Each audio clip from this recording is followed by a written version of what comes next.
Thank you.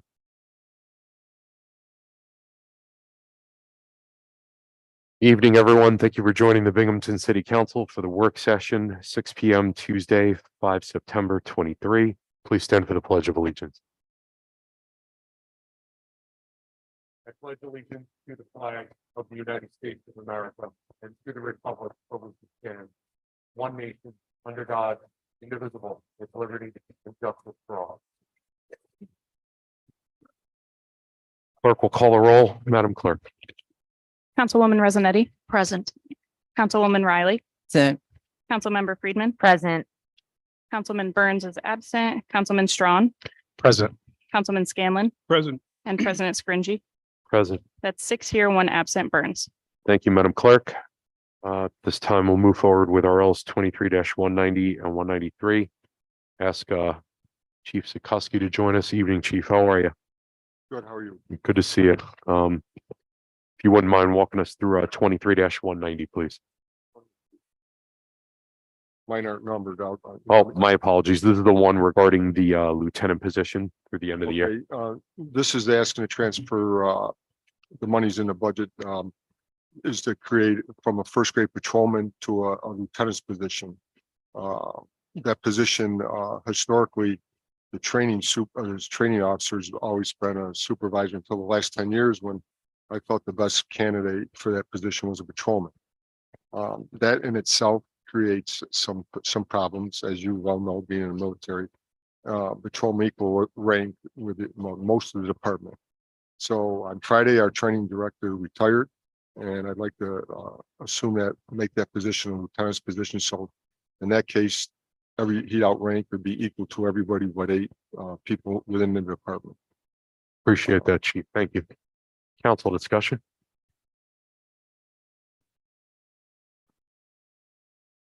Seeing none, Chief. Oh, my apologies. Councilwoman Russell. Thank you, Council President. Chief Sikorsky, I had a hard time hearing you. So can you move that microphone just a little bit closer? You said this is causing a problem because of what? I say it wasn't causing any problem. Oh, you said this is No, of in concern. itself, You brought it- there's been a patrolman in the last 10 years in training. Mhm. And that inherently, this is a semi-military organization. When you have as you know, training is one of the most important positions within the department, lawsuits and how we interact with citizens in the community. So at the time that I switched that to a patrolman's position was 10 years ago. Historically, as far as I know, for decades before, it was always a supervisor. He's since retired. And so there's been a few problems, bumps in the road over the years. So it best serves the department and the community that a supervisor is in charge of training. A lieutenant's position would be equal to, or he'd only be outranked by eight positions within the department.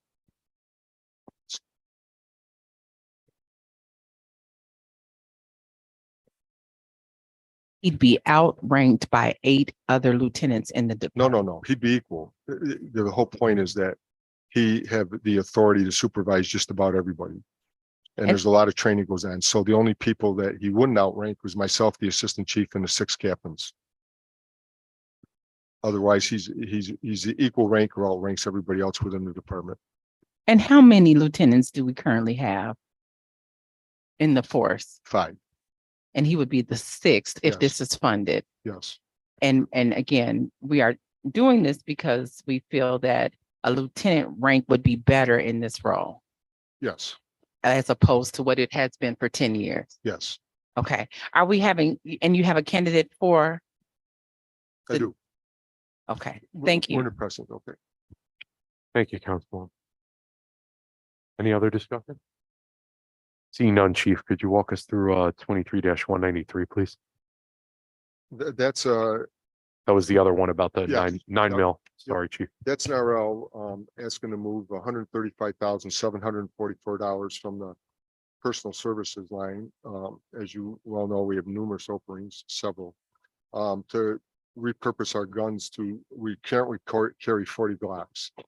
The FBI recommends, I know the mayor sent some literature out to everybody earlier today, for various reasons that a 9mm is a better option for police officers.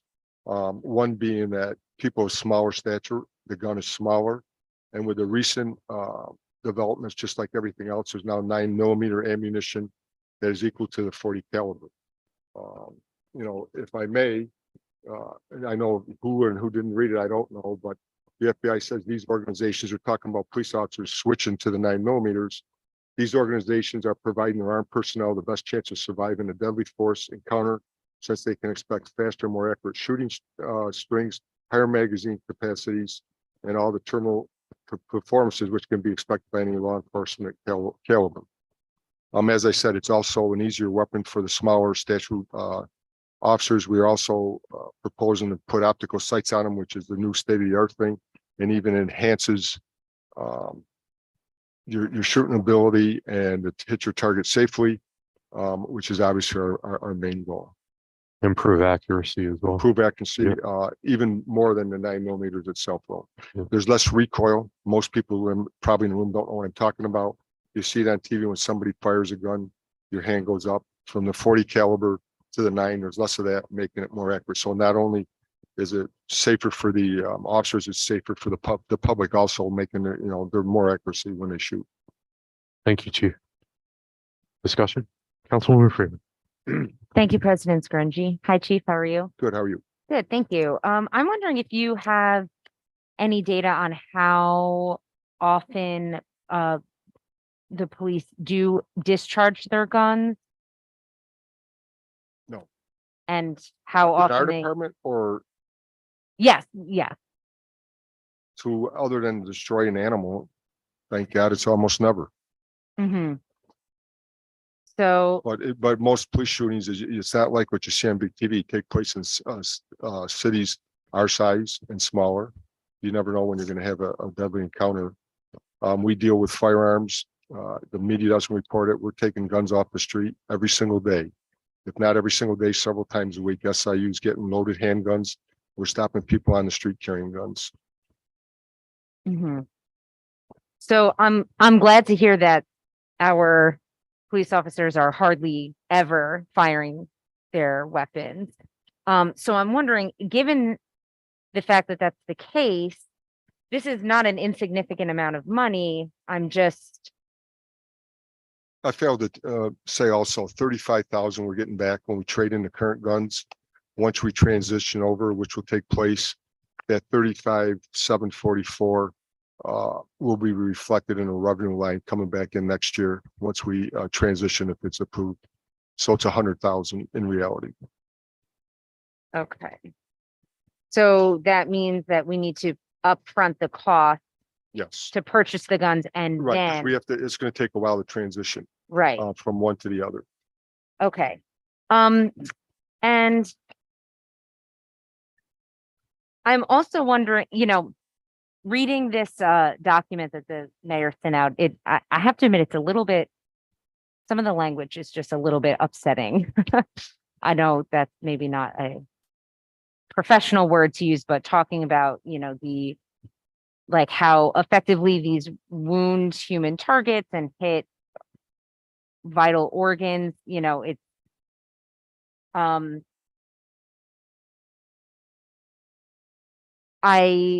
feels like this is kind of pitting the safety of the general public against the safety of the officers. I wonder if there's other means. I don't understand your question. This is making it safer. The guns we currently carry are, this stopping power is what it's saying is the same. It's a lesser caliber though. It wasn't, Okay. it was the guns we carry now are more powerful than the Well, other these are guns. less. They're equals. They're They're equals. equal. Saying we're carrying a smaller caliber Okay. gun, which has got a smaller frame, and the ammunition in some places is less. So it's not making it, and we're not putting anybody ahead of anybody. It's making the public more safer because it's going to make the officers, especially officers of a smaller stature, more accurate with their shooting. Okay, so I misunderstood that actually. So thank you for clarifying. Okay, those are all my questions. Thank you. Thank you, Councilwoman. Councilwoman Riley. You, Council President. Okay, again, how are you, Chief Slukowski? I don't think Good. I started with that last time. So I looked at this data and it is written from 2014. And usually Right. when we're using sources to support anything relevant, we use more timely data. So we're saying, is there anything new That was, because this is from 2014. It is, but Okay. the FBI is pushing out even more. The departments are switching over to it now. There's a bigger push now than in the past. This was originally in 2014, but they're pushing out even more. The FBI himself are transitioning over to 9mm handgun. It's my understanding. Do we have any literature to support this new push? Because then if we had this in 2014, then I can see why we would rush to make the transition. But is there something now that's making this pertinent now? It's pertinent as much now as it was in 2014. This is what our training in this short period of time we had since last week. When he got online looking for the pertinent data, but he belongs to several training organizations, both in the state and the FBI, as I said, is pushing suggesting, not pushing, not making anybody do anything. It's just their suggestion that law enforcement switch over to 9mm for the reasons I've already said. Okay. And, okay. So who is the he? You said he did the research to find this. Officer Charpinski, who retired on Friday. Okay. And was this brought to council in 2014 when the data was published? No, So, okay. Is there additional training associated with this change in firearm? there is. And how many hours? It depends on the officer and how much they shoot. So in terms of the rollout, if this is voted on and approved, because you said this will make it safer for our law enforcement, which as my co-counsel mentioned is great. If approved and we have these in-house, there's a rollout and an implementation phase, That's correct? correct. So training would be first, That's correct. and we would need an RL to incur or to support. There'll be no charge. That'll all be in-house. Oh, it's an That's all in-house training. in-house. Okay, in-house training, rollout, implementation. So we, after purchase, would see these guns on the street in about what, 6 months? Hopefully. There's telling us 60, 90 days at least. The sooner we get the order in, the better, because as I said before, I don't have the answer why. There's a bigger push now to go to them. Agencies around the country are so, our representative said he's hoping 60 to 90 days if the money's funded. But then it takes time to train. So hopefully within the next 6 months. Okay. And again, since there is a bigger push, if we did a preliminary lit search, we should be able to find that. Well, this is what my guy found. I don't know. I don't know if it's just in training circles itself around the country. Okay, so there was no big impetus to do this now. Other than it came to my attention now. Okay. Okay, again, I just want to clarify, because remember, we talked about this last time you brought research and you said this is not a research institution. But Right. if we are citing data from 2014 and we're saying that, Well, I agree. It says 2014, but it's just as pertinent as it. As I said, I don't know why, but there's been more of a push that's why it's taken 60 to 90 days at a minimum to get these guns. Everybody's buying the 9mm now. okay, everybody, Not everybody, but I understand most of the agencies in the county right now are looking to go to them. okay. Okay, and again, because I saw 2014, I didn't think this was, No, I get it. I get okay. it. And then, these are new. Yes, And what is the longevity on a Glock? years, decades. Just Decade. depends. Sometimes they come, we've been carrying 40 calibers since I believe 1992, and we've transitioned 3 times since 92, just because they upgraded the model. There might be something a little better here and there. We've never had any fail. We've sent some backs with minor cracks, things like that, but you tell me, you probably know more than I do, Mr. President. A well-maintained Glock, I mean, families can hand that down from one generation to the next. And so that we can assume there's a rebate. I mean, a warranty. Is that what you're saying? Well, I don't know if they're warranted, I don't- like Smith and Wesson, for Yeah. example. I know those are It's lifetime warranted. I'm not gonna lie, I don't know what Glock's All I can warranty tell is. you is any problems we've ever had in the past, we just send them back. Yeah, And it's either send us a new one or fix them, but it's rare. Okay. We have both range instructors and we have what's called armorers that know how to take these guns apart, put every piece, put them back together. The officers themselves are showing the minor way to do that. And just recently, there was appeared to be, you almost need a magnifying glass of stress fracture. And we sent that back and they gave us another one. Okay. But then now the additional piece with this lens, that would add to No, the that's delivery. the total price. Okay, That's the total price. and the total time to delivery. Yes, there's no extra cost, the in-house training, the optics, the gun, that's the 135, then the 35, 135.7, and then the 35 rebate. plus rebate, once we send them back the current 40 calibers that we have.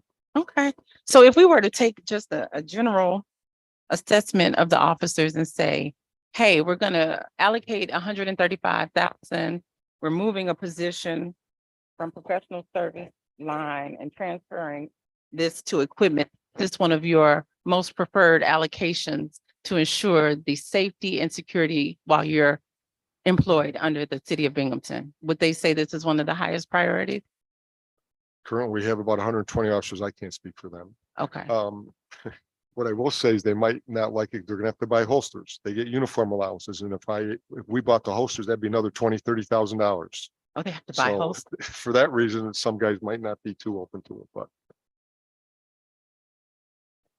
You can comp a holster for your people, can't you? you want to give me 20, No, 20, you 30, 30 personally. Oh, okay. Hi. You want to give me 20, 30,000. We did the math and they do get a uniform allowance to be used for things like this. So they'll be required to buy the holster themselves. Okay, thank you so much. You're welcome. Thank you, Councilwoman. Anything else? Thank you, Chief. Okay. Thank you very much. Appreciate you. you. Have a good night. Thank you. This time I'd like to ask Ron Lake from Engineering to join us for RL 23-185, please.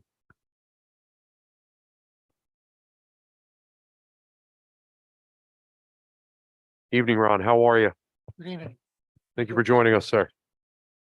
Floor is yours. I would like to ask your permission for you to declare yourselves lead agency for a project at the terminal pumping station, which goes to the Binghamton sewage treatment plant. And that terminal pumping station needs some improvements made to it. And we've applied for a grant. This needs to go in to complete our grant application.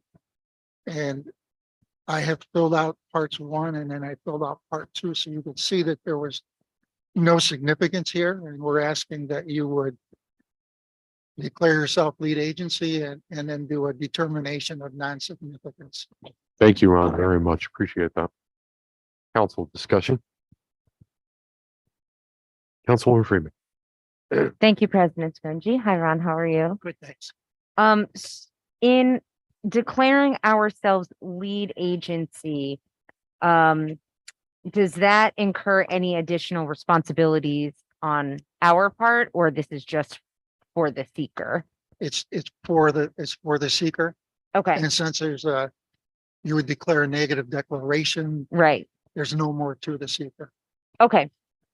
So it's just kind of a formality. It's a formality that just has to be done for environmental purposes. Okay, thank you. Thank you, Councilwoman. Any other discussion? Seeing none, Ron, thank you very much. Thank you. Appreciate you. This time, ask Ken to join us for RL 23-186.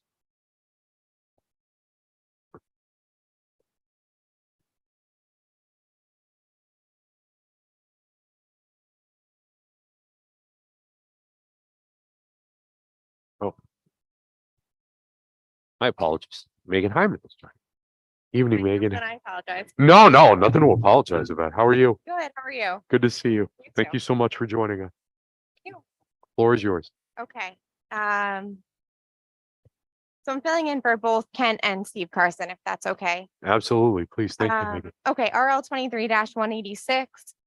This is to transfer funds for a responsibility adjustment for the superintendent of city streets and the first deputy commissioner of public works until November 25th of this year. So this is because of the leave of absence taken by the city's DPW commissioner, temporary leave of absence. 2 employees in DPW are essentially stepping up to take on additional responsibilities and work as a result of that while he's gone. So this transfer would provide a responsibility adjustment in the form of a stipend for both of those employees to compensate them for the extra work. Thank you, Megan. Council discussion? Councilwoman Riley. Thank you, Council President. Hello, Deputy Mayor. How are you? Hi, Councilwoman. I'm well. How are you? Good, good. So we see there's a great significance, difference, a significant difference in the rates of compensation for the two employees. Are those in alignment or are they respective to, are they in respect to the amount of duties and the additional responsibilities? How are these numbers calculated? Yes, so it's based on the additional responsibilities. Josh Paludi is the current superintendent of streets. He will be serving as acting commissioner and taking on the majority of the DPW commissioner responsibilities. And Fran McManus, who is the deputy, will be stepping in to take on some of that extra work. But most of it will be Josh, and that is the reason for the difference in compensation.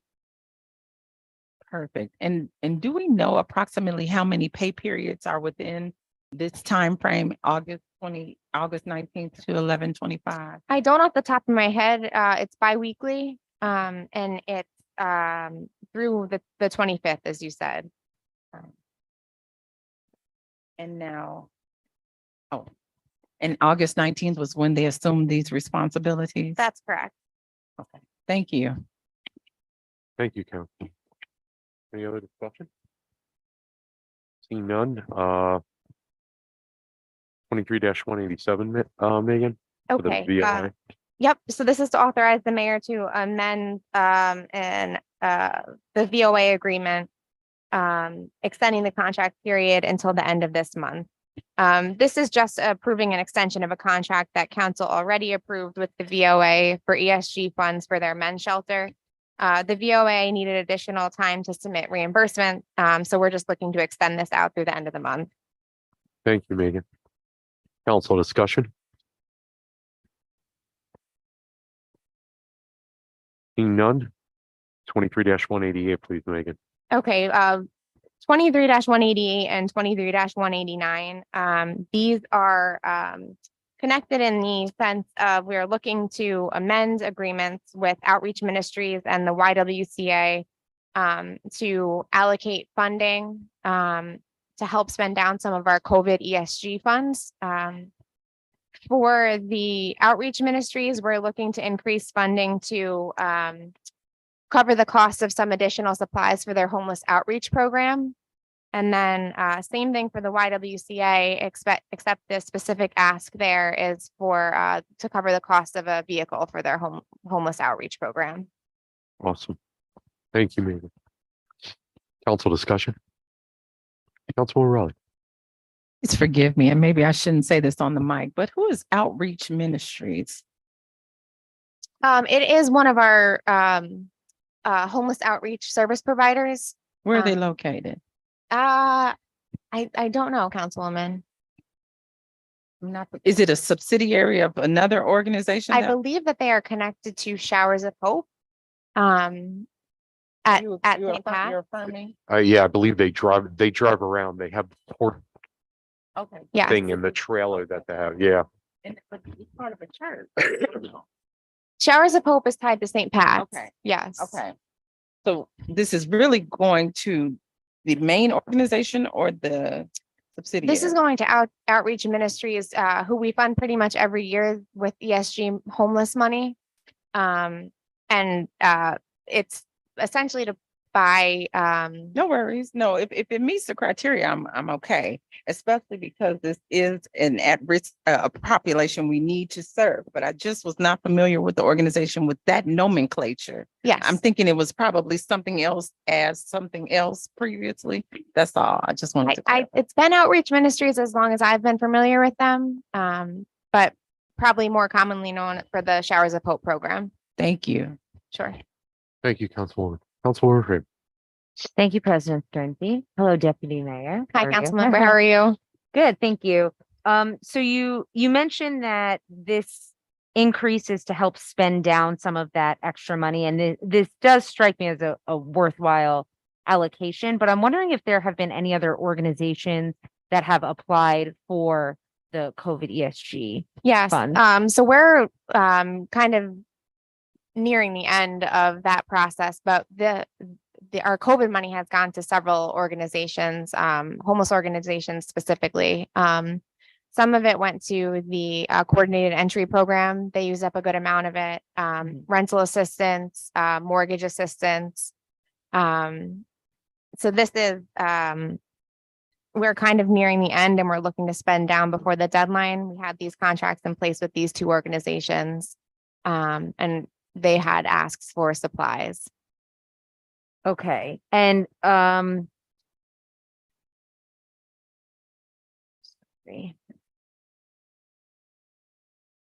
So those other programs, those were ones who initially applied for this funding, right? I believe so. They Okay. were initially funded, yes, and they And- still have funding that they're using. Right. So there hasn't been anyone who has applied recently. Not to my For- knowledge, okay. and the ESG funding is has more narrow perimeters since it has to serve homeless populations specifically. So there are only a handful of organizations that I'm aware of the city works with Right. for this funding. Okay. No, I mean, it sounds great. And I just, we care about process as well as, Sure, product. So thank you. sure. Anyone else? Thank you, Megan, very much. Appreciate you filling in for them. This time we'll move on to RL 23-191. Ask Juliet Burling to join us from planning. Evening, Juliet. How are you? I am fine. How are you? Thank you for joining us. Floor is yours. Well, I'm bringing back an application to purchase 92 Park Ave, previously reviewed by the committee. The application has been changed. The applicant has increased her amount. And I just wanted to make it, I guess, maybe clarify a little bit the difficulty we're having with this property. We've had 6 open houses. We've had multiple showings on request. We've had 4 signed offers to purchase. 2 of them were withdrawn. Well, 3 of them were withdrawn. 1 of them disappeared. This is the 4th one. We've had 1 verbal offer with no followed up written request. Our application to purchase. We've spent $109,000 on this one property because of the condition that it was in. We've had at least 1 break-in so far with squatters that have caused another $1,200 worth of damage. Plus, we had to replace a water meter. Let's see, the cost to complete the property is going to be at least another $50,000. So I brought pictures of the first floor that we did not renovate the first floor. We put all of the money into the exterior, the siding, the roof, and the second floor unit. We left the first floor mainly due to cost, but we have it cleared to stud, so it's ready to go. There's a rough end for a bathroom, and that's about it. So I'm gonna pass these around if you don't mind. I tried making copies, but it didn't work. Thank you. Council discussion. Councilman Riley. Thank you, Council President. How are you, Dr. Burling? Fine, how are you? Good, good. Let's just clarify. So the city's RISE Neighborhood Stabilization Program is to increase housing access and eligibility to those that may not have had access or eligibility before. Correct. So our priority would be to increase availability or access to someone that may not be able to buy a home with a Yep. standard mortgage, standard loan. Correct. And the first property we sold, I'm sorry, I don't mean to Oh, no, cut no. you off. Okay. Go ahead. 7 Harrison Street. We did exactly that. We ended up selling it for, I think, 45,000 to an individual who would never have qualified for a mortgage higher than that. Mhm. And that was a difficult stretch. This one, the offers that we're getting have been between 40 and 55,000, and not one has been from a low moderate income individual. Not one application or expressed interest. The remaining repairs will be about another 50,000. Okay. This was a property that I thought would have made a very good investment for someone. But the cost of it was a lot more than we thought. There was a lot of water damage. We had to rebuild windows, so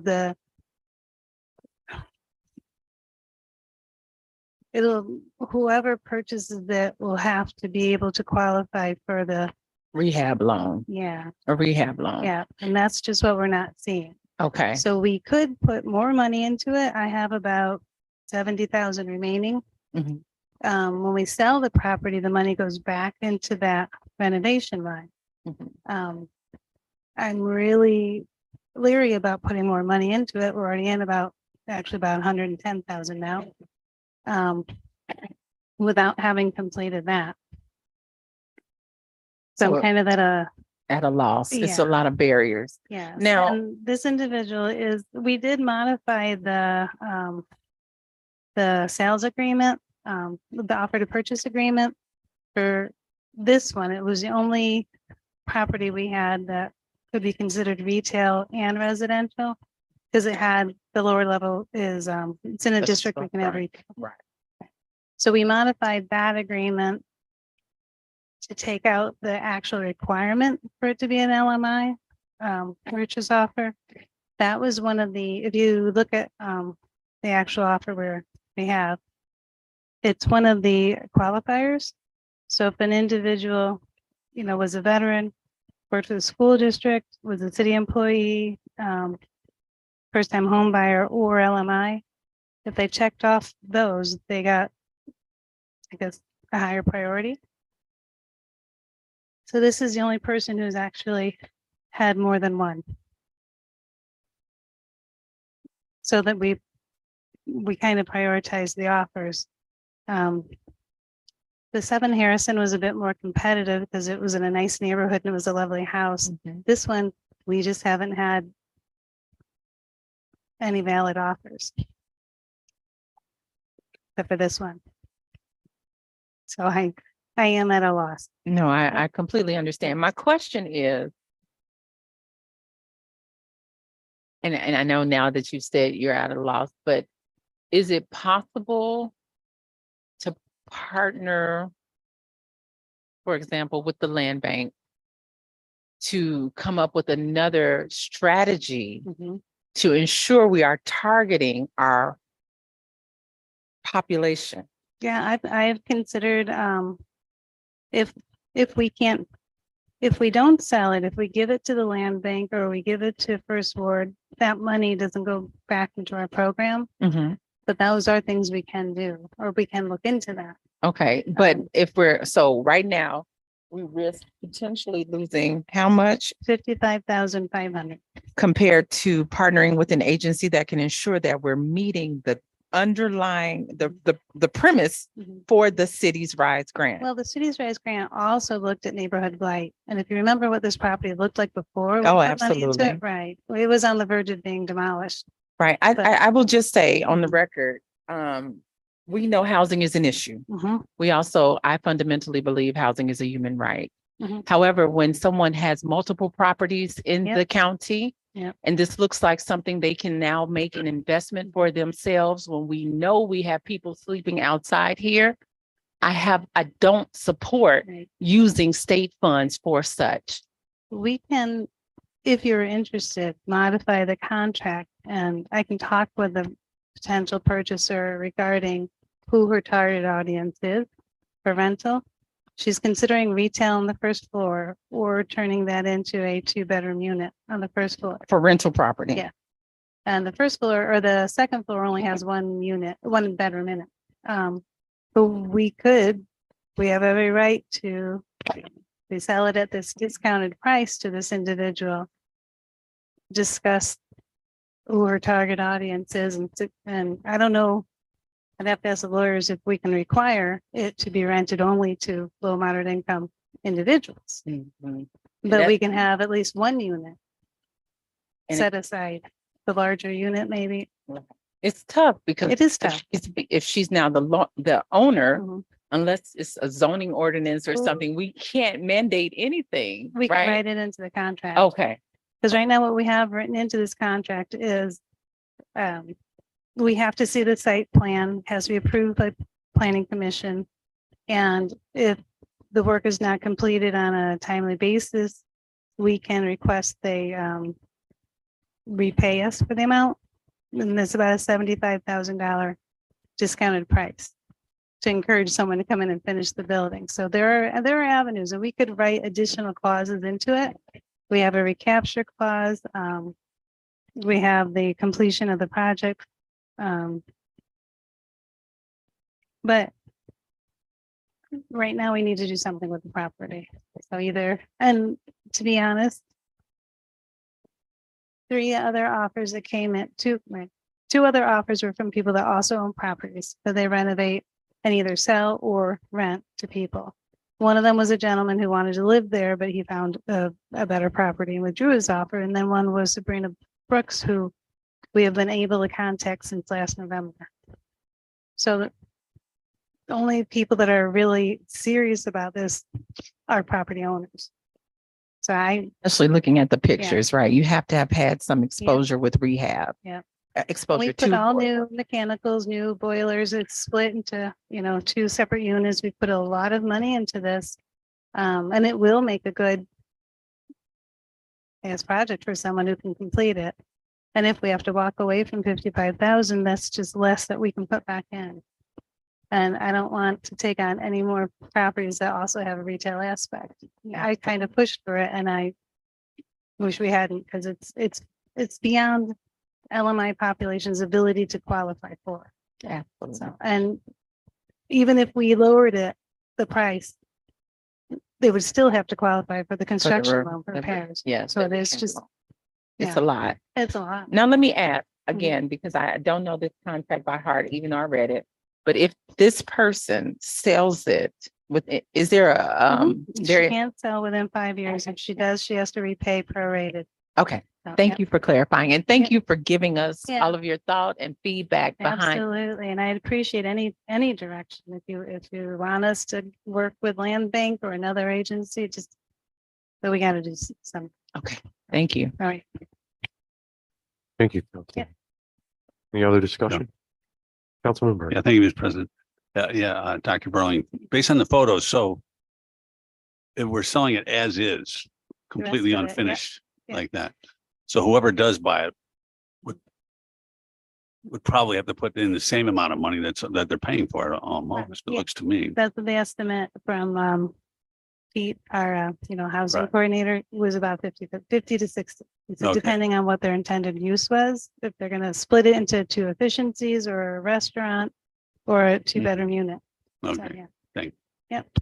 We did get approval to have a curb cut put in, and that concrete pad where the other structure had been, we helped it to be demolished as it was collapsing. So that can be an off-street parking space, which makes it more attractive. Also, So you, that- you may have answered this within your answers before, but do we have a time limit on if they buy it? I mean, do they have to be working on it right away, or Yeah. they can't let They- it sit for like they 2 can't. years the way it is or something like that? Right, no, Right. they have to give, once the contract gets approved, they have to give us a reuse plan. We have to see blueprints, has to go through planning commission, and all of that is like within 3 to 6 months. Mhm. We want to see it at planning commission with an approved plan for renovation. Is there a date where we can say they've walked away from the, let's say they don't start the work? I mean, what? Oh, what- yeah. We could put that in. No, Yeah. I didn't add that in. But with planning commission, if you don't show substantial progress towards your project within 6 months, you have to ask for an extension or go through the whole process again. Okay, So, and thank, I know that these people are actually motivated. Right. So they're ready to go. okay, thank. But if there's clauses you want added, I'll write it in and run it by legal counsel. All they can do is, I know. Any other? Thanks, Councilman. Any other discussion? Yeah. Thank you very much, Julia. Appreciate you. Absolutely.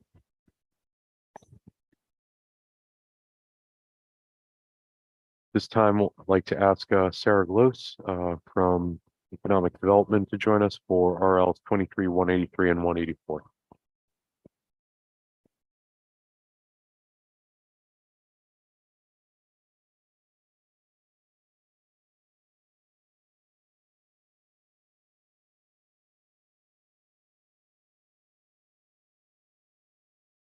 Evening, Sarah. How are you?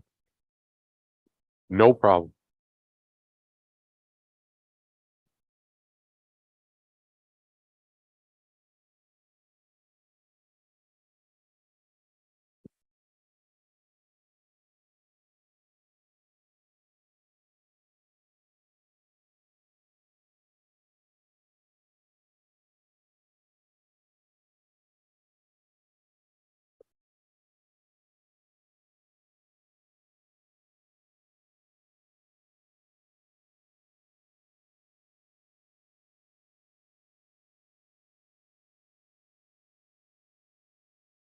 Evening, Hello, Sarah. good evening. I know these RLs are both tied together, so the floor is yours. Perfect. So I'm gonna kind of set the scene and then I'm gonna introduce my esteemed colleagues here, and then we'll give you all the information you've ever wanted to know about the project at 187 Clinton Street. Okay, so we are here to present RL 23-183 to amend the 2023 general fund to allocate ARPA funds to support an affordable housing project at 187 Clinton Street. So this is a requested allocation of $2.21 million in ARPA funding to support pre-development activities at 187 Clinton Street to support the siting of 102 units of affordable and workforce housing on essentially the corner of Clinton Street and Jarvis, just kind of one storefront in. So this is really similar to the allocation that this body has previously passed in regard to supporting the YWCA affordable housing project on Lyle, acquisition and pre-development activities that ultimately support the final project.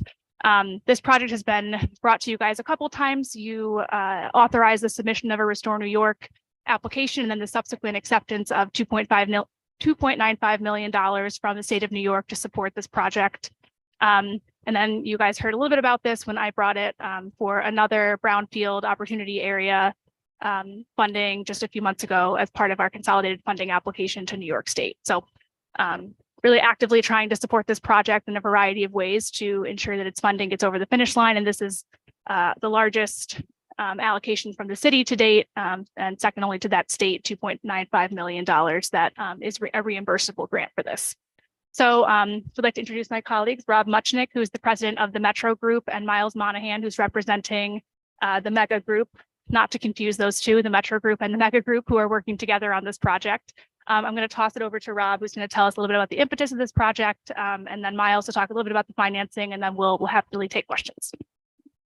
Thank you, Sarah. Thank you, everybody. I appreciate everything, all your time. My name is Rob Muchnick. My company is the Metro Group. We're a family-owned business. My dad started it 65 years ago. I've been in it for 37 years. We've built plus or minus 2,500 units of all kinds of different types. Currently, I'm going for approvals for 165 units of market rate rentals in Riverhead, New York, 80 units of affordable workforce housing in the town of Southampton, and 7 units in the village of Patchogue. So basically, as you can see, I'm based on Long Island. And my son, David, who is sitting right over here, is the next generation.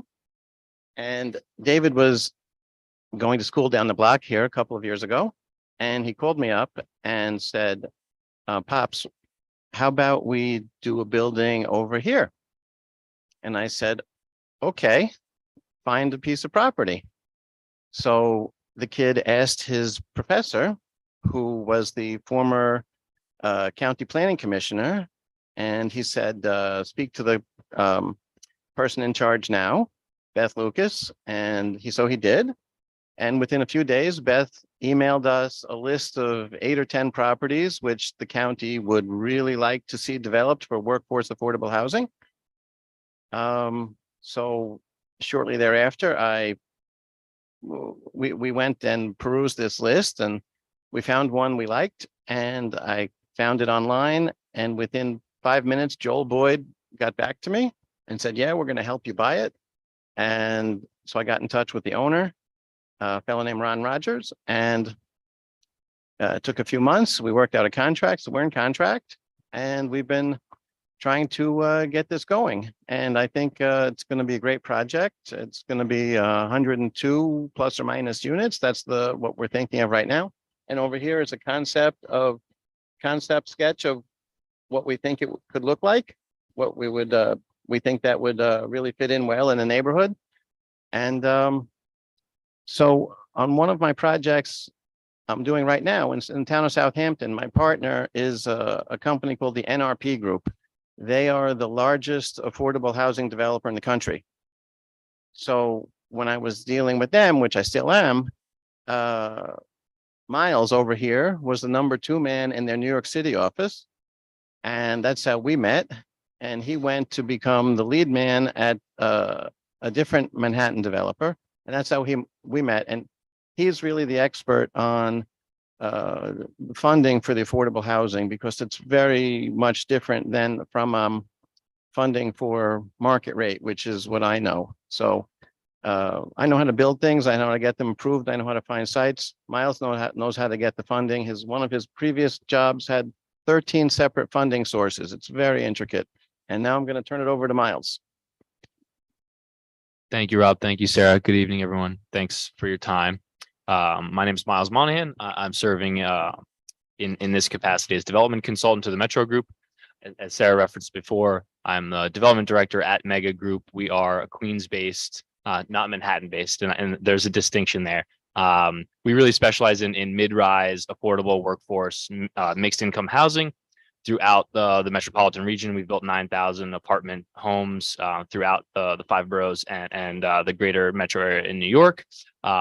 We've expanded up into Dutchess County. This project specifically, I'll be assisting the Metro Group in my role as a consultant and bringing my expertise. As kind of Rob alluded to, my professional experience includes serving at in-state government at the Homes and Community Renewal HCR, managing their tax-exempt bond financing and 4% tax credit program.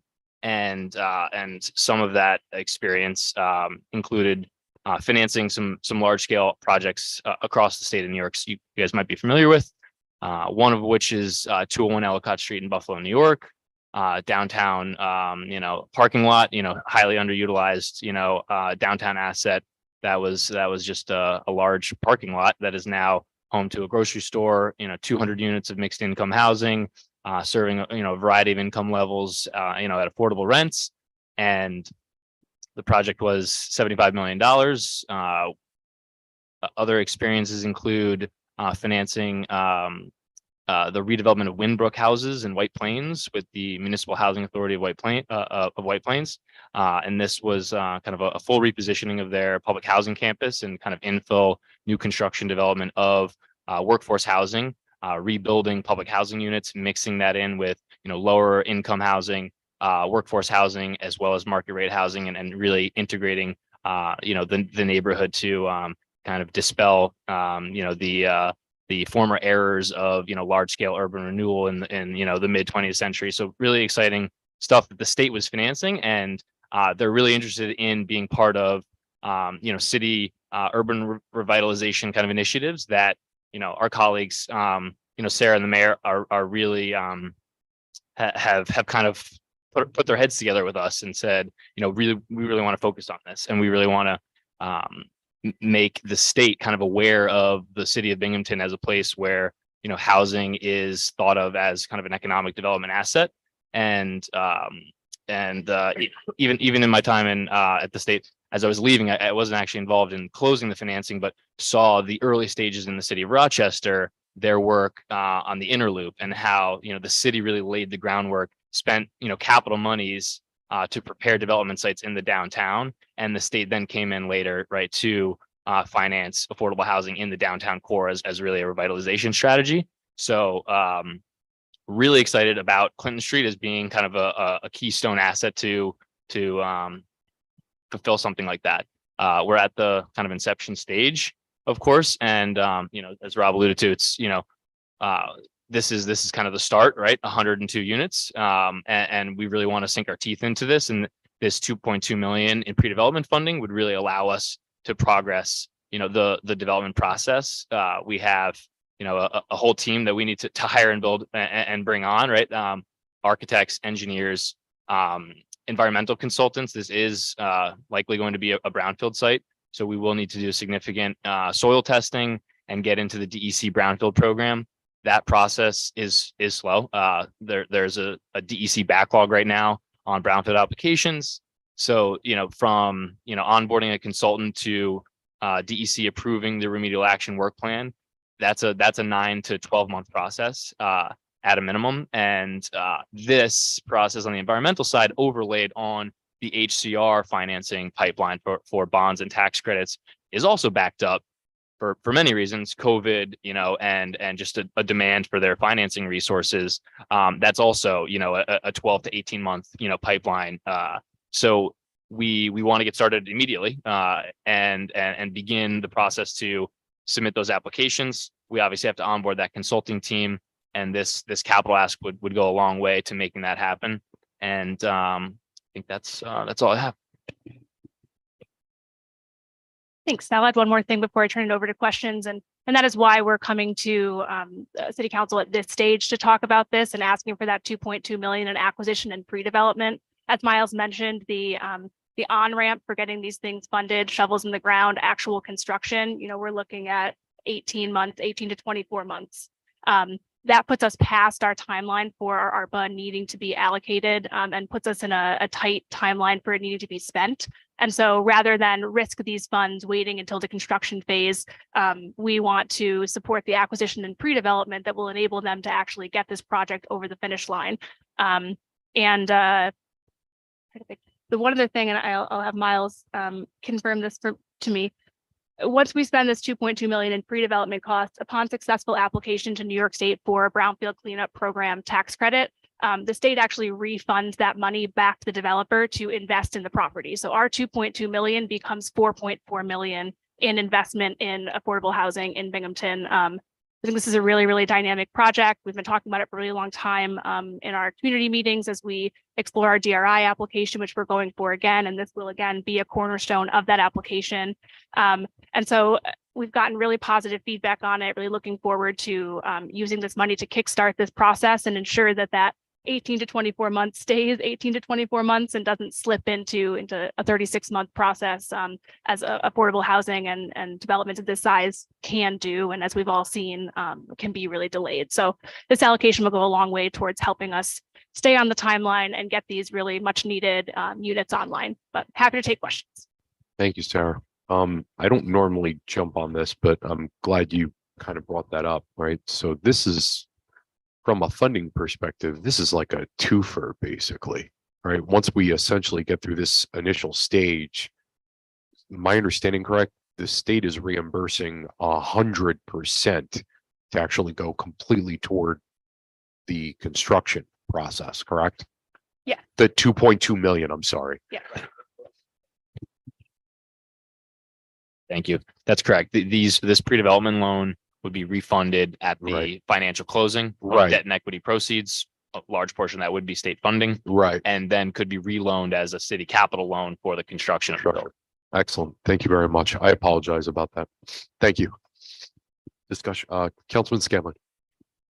Yeah, thank you for coming tonight. Can you explain the difference? I'm sure 2 or 3 because between affordable housing and workforce housing, please.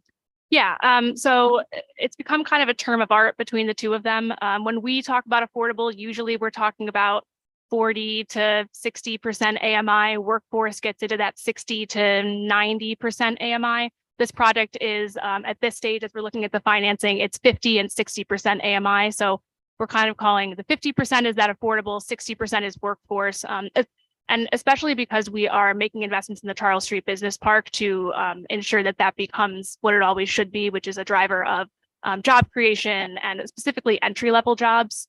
We've talked a lot about the First Ward in Clinton Street really getting back to its roots as a walk-to-work community where people have gainful employment, but are able to own houses in the First Ward or live above a shop on Clinton Street. And so that's where that 50 to 60%, it's kind of that affordable at 50%, workforce at 60%, although in other contexts, you might see them defined slightly differently, but that's how the city of Binghamton looks at those.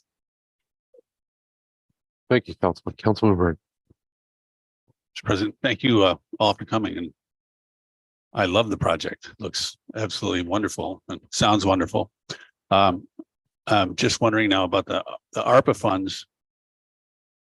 And I understand why we'd have to give the money early because we have to spend the money down. But is there any possibility that, due to interest rates or something else where after we're that far into it, that it might get canceled, the project? I've seen projects come to an end like State and Court Street. It's, we've seen those. Is there a possibility that we would lose the money? Yeah, great question. And I apologize, I did not bring it up at the beginning. We are working with Corp Council to develop language in the way that we allocate this money, that if the project does not go forward, that we would get the piece of property, all of the development documents, all of the planning, architecture, environmental reporting, so that we could decide at that point if we wanted to bid the project out to another developer, if we wanted to find another partner who might take it over. It's also a really crucial just real estate asset. That corner has the potential to really be an asset for Clinton Street, but it also has the potential to be under private ownership. It could potentially be a parking lot. It could potentially be something that's not necessarily driving economic or housing options in the city of Binghamton. So we are building that into our contract to say, hey, we're fronting this money essentially on the beginning of the project. If it doesn't go forward, here's what our options are for recourse so that the city of Binghamton still gets the value of the asset. And then I'm going to ask Miles to talk a little bit about just how these projects, at what point they kind of become, the ball continues to roll. Sure. So, I mean, as many of you are probably aware, development, takes a long time. Getting, this, this kind of blighted site to be, a thriving multifamily community. There are many stages of that process. The state will not really view this project as the real thing until we have site plan approval at a bare minimum. So getting to the approval stage locally is an absolute key milestone in kind of getting in line effectively for that bond financing. And that is going to be a few months at a bare minimum, right, to get a concept set architecturally submitted, right, for review and moving through the local process here in the city of Binghamton. In addition, the other key approval is the DEC brownfield approval. And like I mentioned, they're backed up on their review. It's highly contingent on the conditions on the site, whether you're dealing with groundwater contamination, soil contamination, soil vapors. That can change how they review if they ask for additional testing in different areas of the site. So you have to be kind of flexible in terms of how that process moves forward. But typically, you're approved in kind of stages. So there's a remedial investigation work plan. They'll approve that. That's to go out on site and do the investigation. Then you have to summarize that into a remedial investigation report that's summarizing your findings. They'll approve that. Each of those stages, you'll be notifying the state of your progress, right? And along the way, the project kind of becomes a more and more of a viable, financing, priority for the state.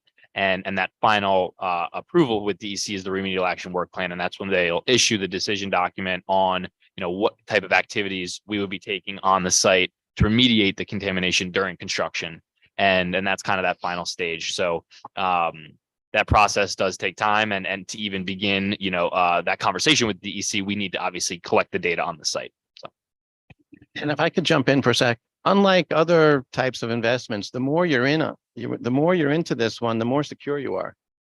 Because the more approvals we're going to have, the closer we're going to be to the finish line. So the more, if something craps out, you've got something that you can use a different time with a different developer down the road. I mean, I'm not doing it for the next developer. I'm doing it for us. But if something happens, like you said, you guys will have something. The more you're into it, the more you have. Oh, and also, there was a lot of talk about the revitalization of the area of Clinton Street. And our project has, in addition to cleaning up the site, which is really good for the area, cleaning up the environmental conditions there, and revitalizing the area by bringing in 102 rental units.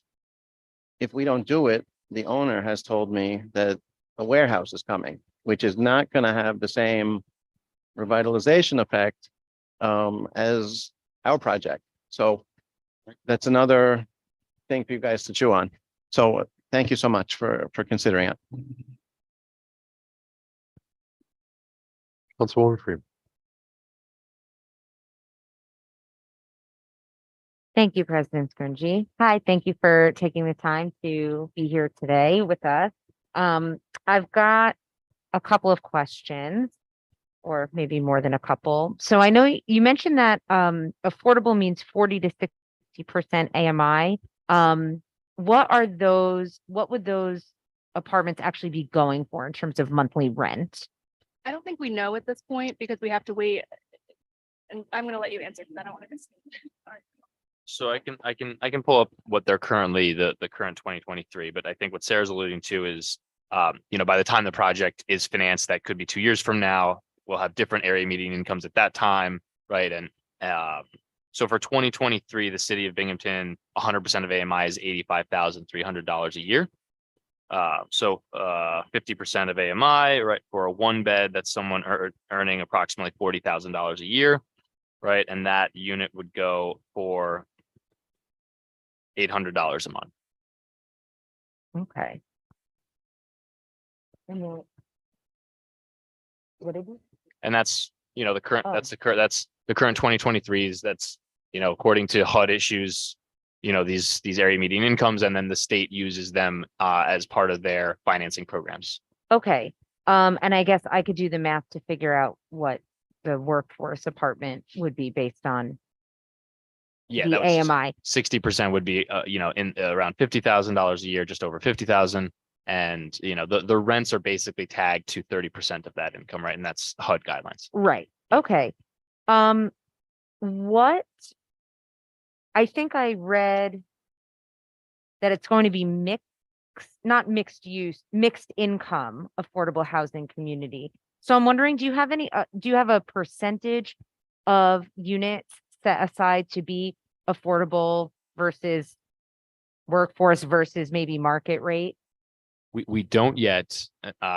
Right now, we're really focused on, you know, site due diligence, design, engineering, and trying to get, you know, this kind of idea into a concept plan, and then looking to see, you know, at that time when we have that plan developed, what the financing term sheets, you know, the state term sheets are basically incentivizing, right? And targeting those AMIs.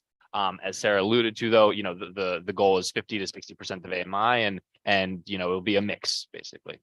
Okay, And to jump in, sorry, there is a little bit of, it is mixed use also. There is a little bit of retail space. that's right, okay. And I just want to add, as a condition of the Restore New York funding, we've committed to a certain mix in the units with New York State. Now, I think what Miles is alluding to, and correct me if I'm wrong, is that, you know, in the development of these units, is there a possibility that we stray from those?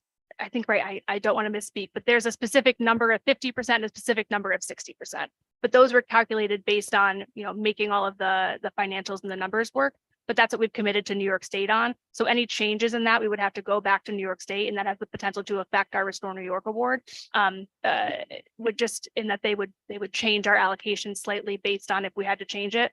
But those changes would really only be to ensure that the project gets over the finish line, that the financing makes sense. Our commitment is for this to be a fully 50 to 60% affordable housing project. I don't imagine that there would be any market rate in this. Yeah, it would all be that 50 to 60%, just to stay in line with our Restore New York financing and to make sure that the project pencils out at the end of the day.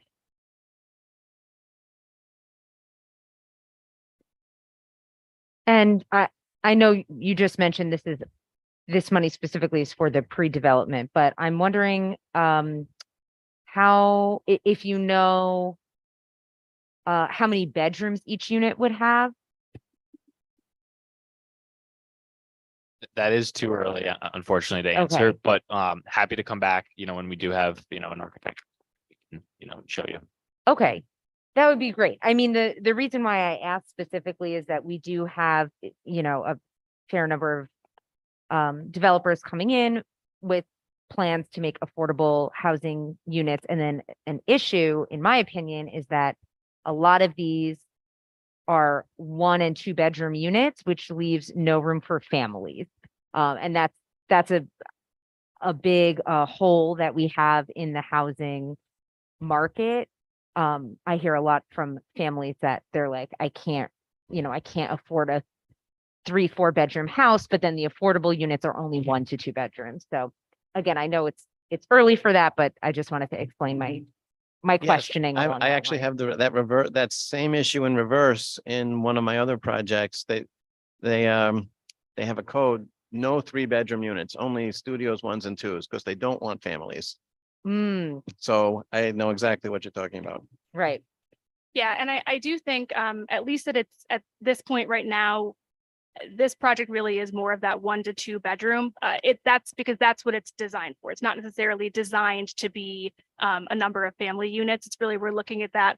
Folks who are walking to work ideally are having kind of entry level jobs as we're trying to attract manufacturing to Clinton Street. And ideally, and I know that this is hard to prove on paper, but I do know anecdotally a number of single people that are living in 3-family or 3-bedroom homes simply because they could, and there wasn't necessarily availability in the apartment rentals. And so I do think we have people who are occupying real estate in the city of Binghamton as rentals that may be more appropriate for families, but are currently being occupied by, you know, single people and couples simply because there just aren't enough apartments that they might be interested in moving into before they committed to purchasing property or kind of finding their forever home, so to speak. So no, we can't really quantify who's leaving family homes to go into apartments. But I know anecdotally that there are a lot of people who are looking for apartments who have said, oh, I rented half a house, or I rented a house, not necessarily even in the city of Binghamton, but outside because I couldn't find a rental that I could afford in an apartment building. Some people that are new to town and may not necessarily know where they want to live yet or have a feel of the neighborhoods, who are just looking for something to get them into the city so that they're close to wherever that they're working, and that they can establish themselves locally. Some of those folks are simply, you know, buying homes, not necessarily in this market, but previously because the rates were so favorable. And hey, if I'm going to have to spend 6 months trying to find an apartment anyway, is it better for me to just buy a home, even though I am just a single person at this time? Mhm. Yeah, that's an interesting. I hadn't considered that, to be honest. So my last, well, I guess I have 2 more questions. So let's say, you know, let's say if council passes this and you are able to secure this funding, this is for the pre-development, the site cleanup and all of that. What is your funding source going forward? I know you said the HDR pipeline is backed up, but is this, can you tell me a little bit more about where you're planning the funding to come from going forward after once development and construction actually starts? For sure. So going to be the loan tax credit. So that's Yeah. and that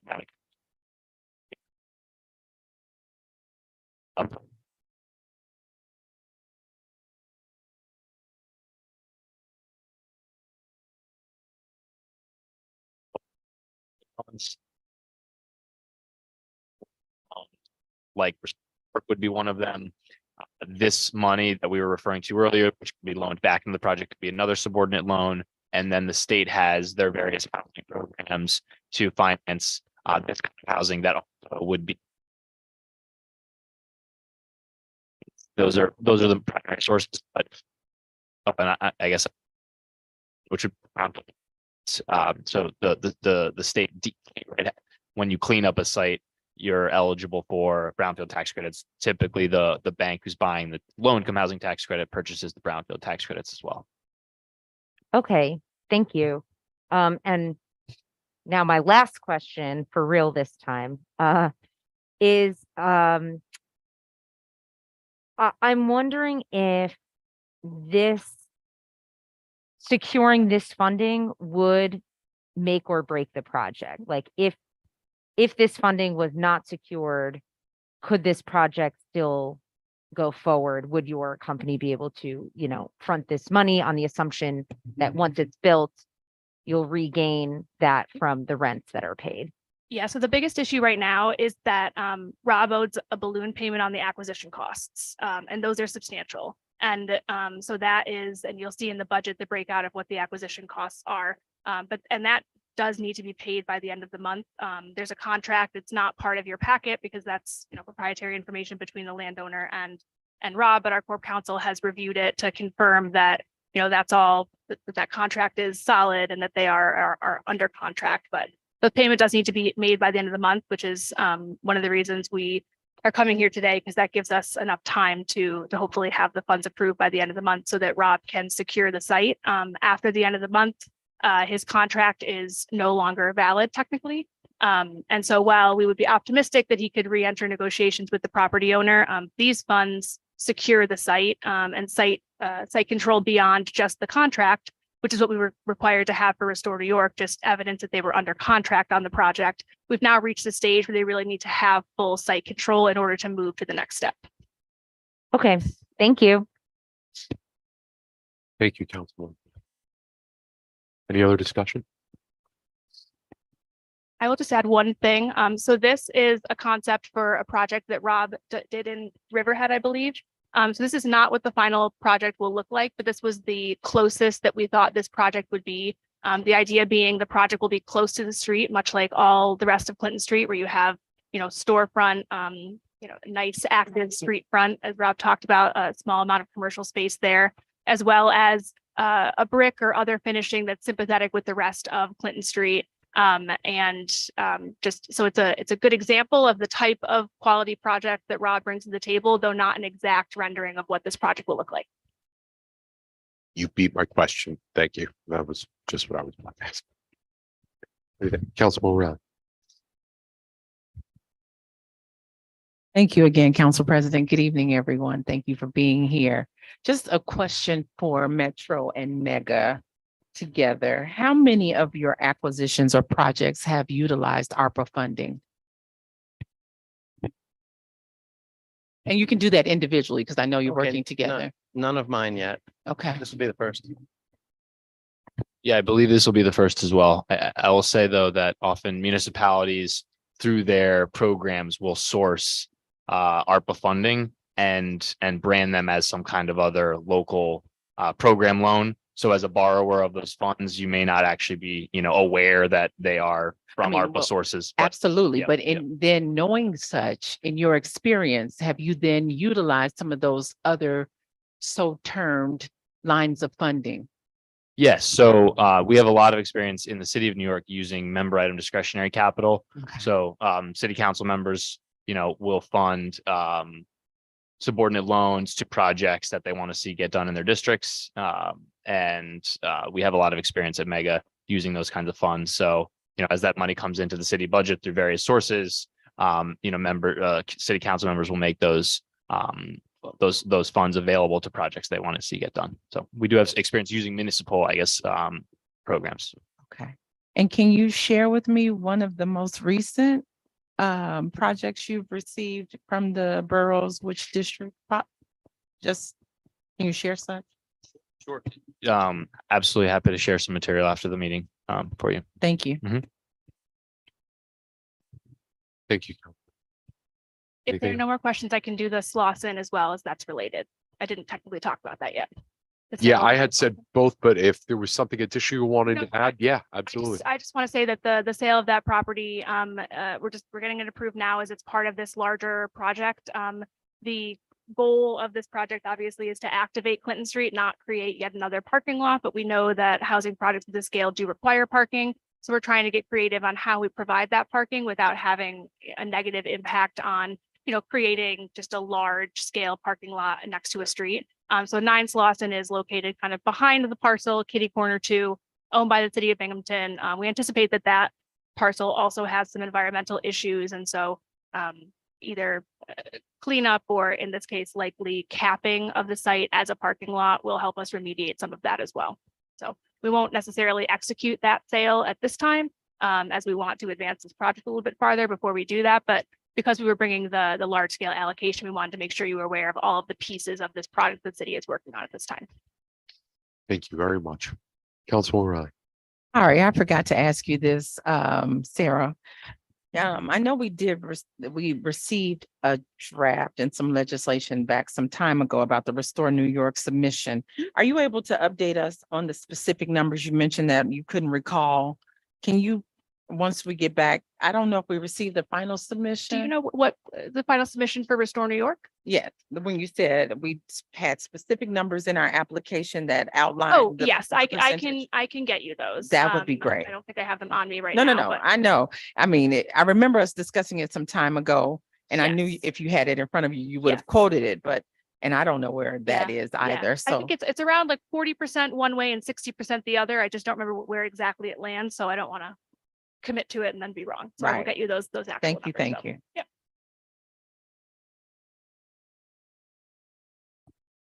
Thank you, Councilwoman. Thank you, Sarah. Any other discussion? Seeing none. Thank you all very much. Thank you. Appreciate you. Very much, everyone. Thank you. Thank you. This time, we have RLs 23, 192 and 194. Ask Megan Hyman from the mayor's office, to please join us.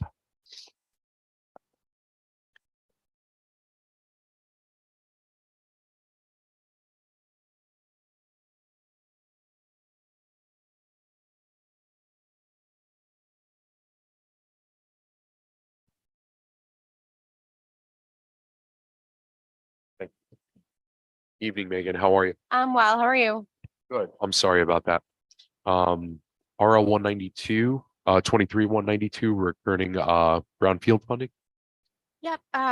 So back in 2016, Broome County passed a local law to essentially cover the costs of pre-demolition work for municipalities. So this is just authorizing the mayor to accept a little bit over $13,000 in funding from that Broome County program for pre-demolition work. Thank you, Megan. Any discussion? Seeing none, 23, 194, please. Okay, 194, this is part of Governor Hochul's, or I should say, this is tied to Governor Hochul's executive order dating back to July of this year, establishing a pro-housing community program that essentially rewards local governments working to address the statewide housing crisis by giving them the ability to achieve pro-housing community designation. Localities that go after and achieve that designation will receive priority in certain funding applications to the state as laid out in this program set by the executive order. The mayor has made clear that he really wants Binghamton to be one of the first, if not the first municipalities in New York State out of the gate with this to achieve this pro-housing community status. Part of that process includes the adoption of a resolution, which was included in your packet, affirming the city's commitment to taking steps to alleviate the housing crisis. So that's what we are looking to do tonight. Thank you, Megan, very much. Discussion? Councilwoman Freeman. Thank you, President Scringy. I'm sorry if you mentioned this and I missed it. You said this is coming from the governor's office? Is that what you said? Yep, so this is part of, back in July, Governor Hochul had an executive order for pro-housing communities. Part of that was setting up this framework where municipalities could achieve pro-housing community designation. And that designation is what would give the city priority in applications for funding for housing. The DRI was included in there. And the resolution that we're asking council to consider tonight is one step that we would need to achieve that designation. Okay.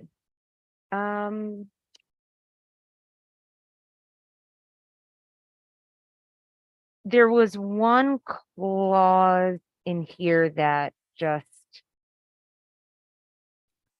gave me pause. Well, before I ask that, does this have to be passed word for word?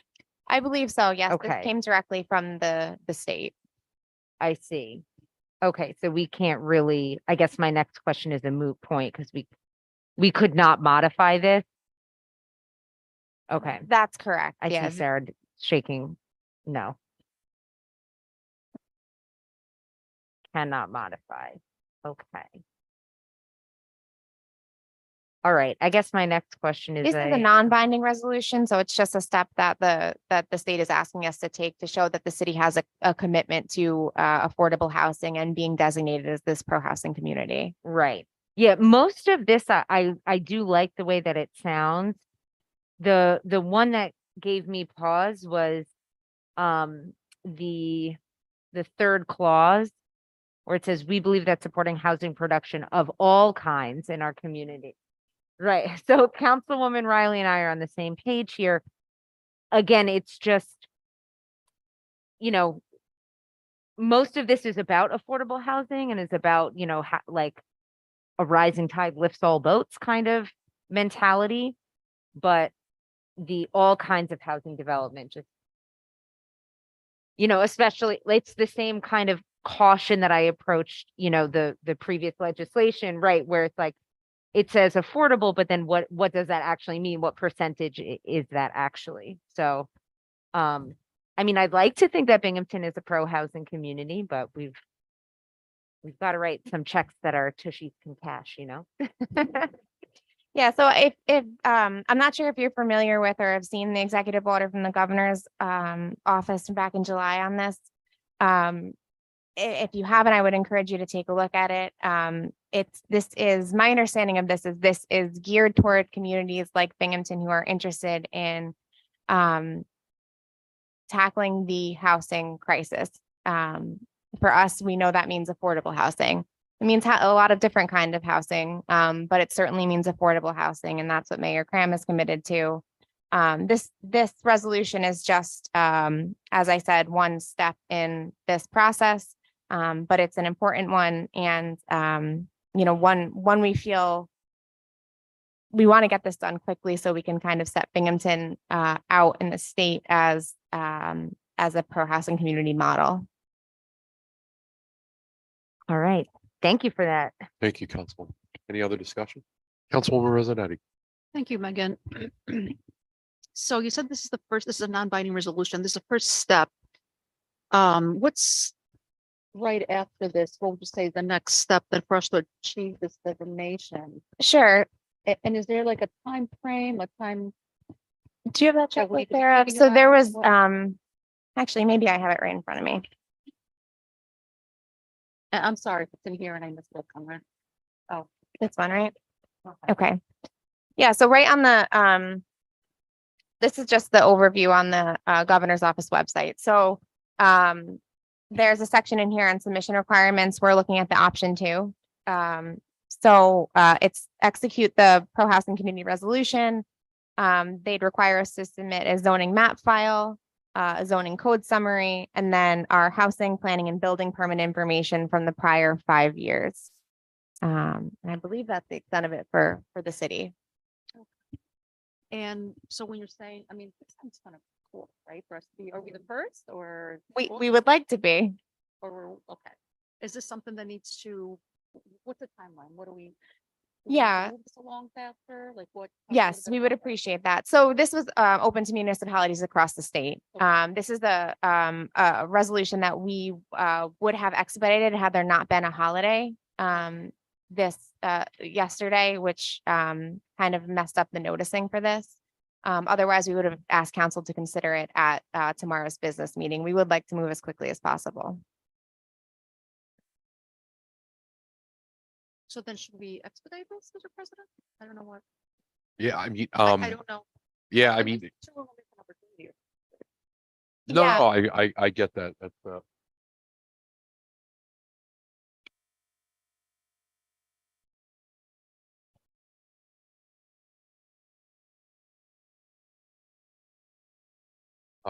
Could ostensibly just be copied and pasted. Maybe. Clerks, I'm looking at you. So the one thing that we had considered is since city council will be convening for the sewage treatment plant meeting on Thursday. I was just about to say, can we, I mean, because that's actually going to be here a lot, unlike in other years past. I think we're on board on Thursday. What is it? I think it's 6:30 p.m. I'm not opposed to a special business meeting to consider this on that day, maybe 6:15 or 6:20 or something like that. Councilwoman Raleigh, I apologize. Yes, I thank you for that. We also have some dates on the calendar that we need to also verify if we're using towards the end of the month for our own budget. You know, we had them in yellow or so to discuss later, just as a holding, but I digress. The other part of this, I know we're only talking about the resolution, but it is also required to promote certain things that we have prioritized in the city. And I know you talked about a few things, but what else are we submitting to make us a viable candidate for this potential funding opportunity? So it's, it is the items that I outlined to Councilwoman Rezanetti. So it's, the resolution that we look to pass. This This resolution, resolution, yep. And then a handful of items that our planning department is already working on Such internally. as? The zoning map file, zoning code summary, and then housing planning and building permit information from the prior 5 years, 2018 to 2022. so the zoning map from this recent change in comparison to the previous zoning map? I believe they're just looking at the city's overall zoning. Because again, we want to be certain that we are meeting the expectation Yep, and really showing, because they have examples of other communities and municipalities that have really shown a commitment. And absolutely. so to me, a zoning map may not prove that we are really committed to housing. No, I would say I absolutely agree with you. Our city staff has been in communications with the governor's office about this to make sure that we are sort of compiling the right information that they're looking for. We're checking all the boxes. And our planning department is working to pull that information together. And we're going back and forth with them now to make sure it's what they're looking for. And I also clarify, yes, council is reviewing and approving a resolution, but we're also literally saying that we have what we need to be a competitive candidate in this designation that is also tied to funding. Okay, so there are potential funding dollars associated with this designation, right? Yes, we believe that it would, the hope is that it would expedite our access to funding for housing projects and other projects like the DRI, other applications like the DRI. Now, I didn't read this entirely, but does it talk about our plans moving forward as well? I know we're talking about past 5 years, but does it ask for a projection of where we intend to go to show our support for increasing housing availability? The resolution does, yeah. No, I mean, for the guidance document that the governor had for our submission, are they also asking a projection? No, so, they are asking for the existing zoning and permitting information, and then the resolution that we're asking council to consider is essentially a pledge, saying that, you know, we are affirming that we are a pro-housing community. And that resolution outlines, some different steps that. Right, but it's non-binding. So that's why I wanted to know, because I'm sure you're familiar with this submission in depth. And I'm Sure. saying for this body, since we're not, what are there other pieces that are essential to ensuring our packet is complete? Because if there were a pledge, outside of a pledge, a proposed or projection of what we intend to do in the next 5 years, I would have liked to review that, seeing that outside of the resolution, we're also committing to this vision for Binghamton for the next 5 years. But since you're saying that's not part of it, we're okay. Yes, that's not required. That's Okay. correct. Thank you. Thank you, Councilwoman. Any other discussion? How does Thursday evening work? Yeah, it's here. Yeah. I mean. So yeah, so the sewage treatment plant budget is here, 6:30. Well, they'll be here at 6:30. Yeah, like 6:20 or something like that. Councilwoman Freeman. I would prefer not that time. There is a Northside Assembly meeting that I've been promoting. And I was hoping to go there at least for 20 minutes. So if possible, I would prefer a different time. How about 6:25? Yeah, I guess that's fine. I can make 6:25 work. Thank you. No, the North Side Assembly meeting's at 6 o'clock. The sewage treatment, the budget is. No, well, Megan suggested 6:25 for this session. If you could let the North Side Assembly folks know that I know housing is an issue that's important to them, I Yeah. think they'd understand. I would appreciate it. Okay. Six- 6:29 and a half. Just kidding. All right, so if everybody's on board with that, Madam Clerk, could we see about putting a press release forward for Thursday? 6:25 PM here, special business meeting in consideration of the non-binding resolution associated with RL 23-194. Thank you, Madam Clerk. Thank you, everyone. Thank you, Megan. Thank you. Thank Appreciate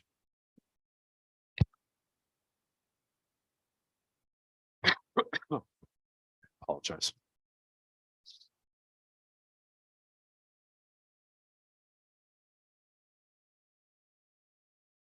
How many halls can I have tonight?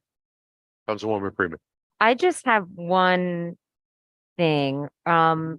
I can't believe that I didn't notice this before, but one of our budget meetings is scheduled on Yom Kippur, which is Monday, September 25th. I was just looking at the calendar because of scheduling and I know that we voted to approve the calendar. Usually I check for this and I don't know how it slipped under the radar, but if we could change that meeting, if that's possible, that would be much appreciated. Just as we would not schedule a meeting on December 25th.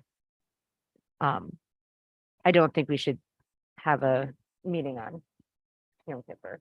So forgive me, I don't have a problem. I don't have a problem with changing that day at all, especially, for individuals. So, they can celebrate that holiday. I have no problem with that at all. From a logistical perspective, we have less flexibility in changing that now than we did in years past, because now we've codified the budget days in the calendar. So we actually have to amend that if we're gonna, which again, I am in full support of, but we're gonna have to amend that actual, because that's been published since January 1. 21st, I believe, is Yom Kippur, right? No, the 25th.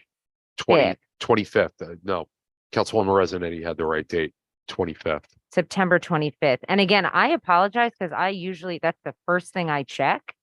I don't know if the budget. Oh, Right, we put. Did we not put that Oh. day in yet? Okay. Oh, that was the additional date that we, yeah. Okay. Remember, so we made them a different color. And we okay. wrote Oh, notes on look at that. Councilwoman Riley with the receipt. Okay. But then we also still have the yellow that are. The yellow were approved. Yeah. Yeah. So Yeah. what color is the 25th of September? Okay. On the website, it is yellow. Is it? Yeah. Are you sure? No, it's not. Yeah. Is it? Yeah. And in my, Or maybe we did vote on it. Maybe that's our vote. well, I also wrote it in a different color too. I didn't write why, but yeah, if we have not approved it yet, I would implore us not to. And if we have approved it, I would really like to change that. Yeah. Absolutely. Councilwoman, if you wouldn't mind maybe emailing me like Mhm. 1 or 2 dates or something like that around obviously that time that, you think would be more appropriate. Yeah. Even Please. Tuesday, the 26th, like the day after would be fine. Sure. Yeah. Send that to me in an email. I'll follow up with the Sure. clerk's office on that right away.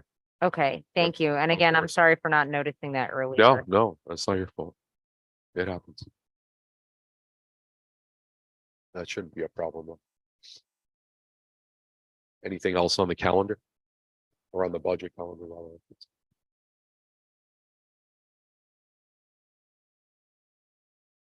Thank you.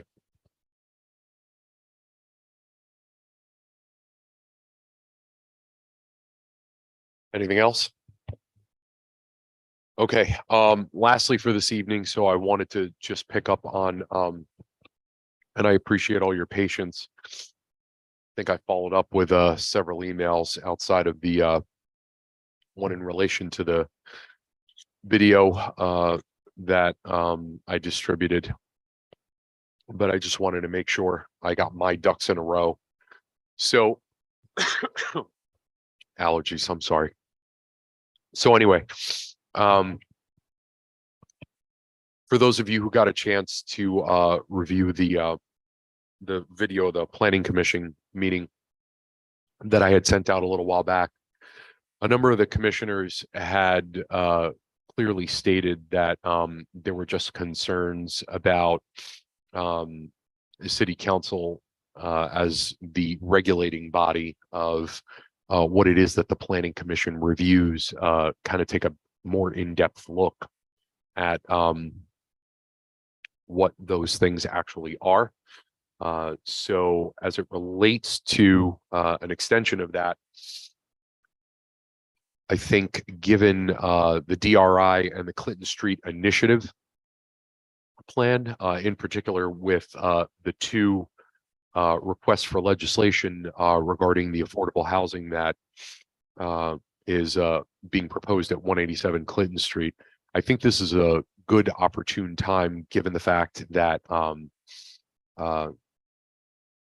we're seeing a lot of positive, impactful proposals as it relates to the broader Clinton Street corridor, given that plan, that we this would be a very good opportunity to review what all permissible uses are in that area. And so I think a good first step maybe might be to Council, I should actually say, Madam Chair Rossetti, of the planning of the City Council planning meeting. Oh my goodness, planning group to potentially maybe look at this. So I just wanted to circle this back around and just gauge everyone's input.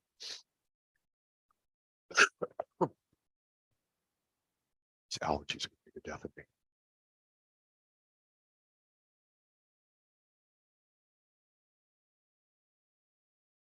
Say that one more time, Councilwoman. I apologize. I believe it is. Yeah.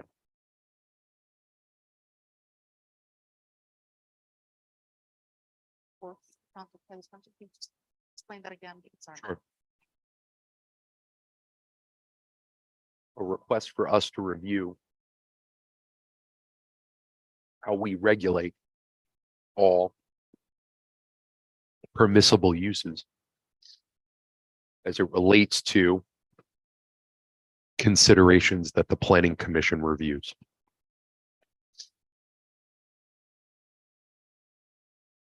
That was it. Was it?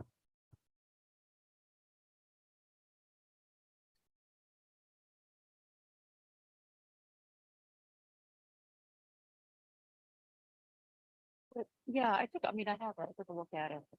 Yeah. Do you want me to just reach forward it? Yeah, I can reach forward. Yeah, absolutely. Good, thank you. Yeah, so I think maybe taking a look at that, reviewing all that and coming together and if we feel necessary to have a meeting as a planning committee, Sure. be more than happy to schedule something at that point. And I'm more than willing to assist, with logistics of, availabilities and all that type of stuff. So Thank you. absolutely. Thank you, Madam Chair. Anyone else? All right, seeing none. Guys, thank you for the thoughtful discussion. Chair will entertain a motion to adjourn. I move that we adjourn this meeting of the council work session. Second. Motion by Councilwoman Riley, seconded by Councilman Strawn. We are adjourned.